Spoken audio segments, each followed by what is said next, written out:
We're back on The Big Show, and it's always nice to talk to a gorgeous friend who I've known for years and fancied as long as I can remember. Letitia Dean, how are you? Hello, nice to see you again, babe. How you doing? Do you know, the last time we spoke face-to-face was 10 years ago, and you haven't changed. Oh, it's very kind of you. It's good lighting in this room. How do you do it? I mean, you're still here, and there's a lot of people come and go, aren't they? Let's face it, in show business, especially from soaps. Yeah, I mean, I've been lucky to have quite a long career, really. I think I've been in the business now nearly 35 years. It's got to be something. Can't believe I'm even saying it. So I did Eastenders for about, 22 years, something like that. So, yeah, it's been ticking along okay. It's been a big year for Eastenders. Was there a moment when you thought, I want to go back, or I need to be part of that again? I was so jealous of the live episode. I would have loved to have done that. And I didn't get to see it because I was on stage at the time, so I missed it, unfortunately. But I'd love to have done that, I must say. They did a great job, almost too good, because it almost looked like it wasn't live. Oh, really? So slinky the way they produced it. Yeah. And it seems like in the old days there were more people like you that stuck out. I don't know half the names of the people in it now. Are you still a huge fan, or are you too busy? I can't. Well, I dip into it sometimes on the Sunday omnibus, but because I haven't watched it regularly for a while, I don't know who a lot of the characters are in it. But it's always nice to see me old faithfuls like June Brown and Adam Woodyatt to be part of something when it's just beginning. It was incredibly exciting, and of course I was a baby then. I was only 16, so it's like, oh, what's happening to me? It's just incredible. What I wonder about you now is you're very normal and everything seems to be fine. I wonder if you'd start today at 16 and be the star that you became, whether you'd handle it the same, because the business has changed, hasn't it, with the red tops and the gossip magazines? Yeah, it has changed an awful lot. I mean, I'd like to think, that I'm relatively grounded. I think it's how you're brought up, isn't it, really, and stuff. And, as lovely as it is, at the end of the day, it's a job. There's a lot more focus on them than there was when I was that age, certainly. We had a little bit of it, but nothing like it is now. Is it fun being you today? Because, I've just sat through Calendar Girls here in Birmingham. You're on tour, and you sing, and you dance, and you act, and you do all different things, and you move from production to production. You're an all-rounder, really, and that kind of old-fashioned star that can do everything. Yes, Gam. Well, I went to Sylvia Young Theatre School, as you know, and stuff, and, that's what we trained in, like being all-rounders, and I honestly thought that when I was younger that I'd probably go down the musical theatre route, really. That was always, like, my dream and my love, and then, as you know, EastEnders came along early, and it didn't quite happen, so I'd like to dip my toe back into it, actually, at some point. Is there a dream role that you'd like? Oh, gosh, dream role, oh, so many. I'd like Oklahoma, there's a part called Ada Annie, I'd love to play her. I like character parts. That's what I'd like to have a crack at. Well, I tell you, when I first saw Wicked and that Glinda role, the fairy thing, you could do that brilliantly. Do you know, I couldn't sing it. Listen to me, I'm not sound like Jack Duckworth today, don't I? I'm right low today. I don't think I could squeeze those notes out. So I'm thinking more character roles. An actress who can sing a little. You know what I mean? Yeah, the innkeeper's wife. What's life like on the road? Because it's not terribly glamorous in these wonderful dressing rooms, is it? Actually, the one that we're sitting in is rather lovely in comparison to some. But it's nice touring and playing different venues and and visiting different cities and stuff. But it can get a bit tiring, to be honest, and none of us are getting any younger.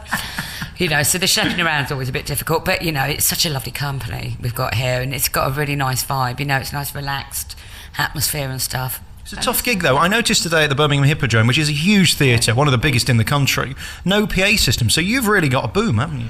Yeah, and I think as well it's keeping the diction clear, really. That, sometimes it's easy to gobble up words, isn't it, and stuff. But obviously a theatre like this is used to more musicals and microphones, really. Would you rather do a small, intimate crowd where you can kind of bring it in a bit? Because you've got to sell this, haven't you, to reach the back? Yeah, absolutely. You've really got to sell this. I like both, to be honest. It'd be quite nice to play a smaller venue as well. But I don't think we're working in any that are any under 1,200 seats, something. In terms of TV, where would you like to go next? Because there aren't that many roles around. Is this a dream gig that you'd like? Don't know. I've always been I just play it by ear and see what happens, really. I haven't done telly for a bit, actually. I'd like to maybe have another go at something. I don't know what, though. I'll have to wait and see. There's not much being made at the moment, I don't think. They couldn't afford it. Would you like to go more serious? Because, of course, the role you played in EastEnders, everybody loved and likeable. Is there something in you that you'd like to kind of play with us a bit and become evil? Oh, yes. Well, I've done my Wicked Queen. Does that count? My fabulous line I say in the beginning of it, greetings, lowlife, bow down and grovel.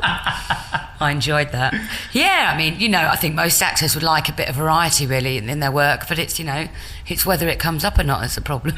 I saw you in Panto once, and you do a great job at it. The actual getting through 2 shows a day, 6 days a week for 6 weeks, how is it possible that you don't kill yourself by the end? It's quite hard, actually, because with the Panto I just finished, and on Saturdays you had 3 shows. Oh, I thought I'd misread it. I went, are you sure? 3? That nearly killed me. And I'd started this job literally the next day after I finished that. So it's quite tough doing, the Panto schedule's particularly tough. I mean, with the play, it's twice a week you get a matinee, so you can't really complain. How do you know whether you're in the middle of the first one or the end of the second one or about to start the third one on those 3 show days? Oh, it's like Groundhog Day, isn't it? You're in the middle of a scene, you think, I just said that. Where am I? Who am I? What play am I in? Yeah, it is quite, you've got to really concentrate. As you say, you've been doing this about 400 years now. Who have you enjoyed working with? Who's taught you something or inspired you? Oh, loads of people I've loved working with, actually. On this production, Linda's been very helpful. Linda Bellingham, she's fab. Anita Dobson was great, for me, and June Brown, and they're all still good friends and everything. So they were, June and Pam with St Clement as well. They're all big influences on me, growing up. June's such a legend, and she was in this. Did you get to work with her in this before? No, I didn't, but I went to see her in it, obviously, and she came to see this in our version in Chichester.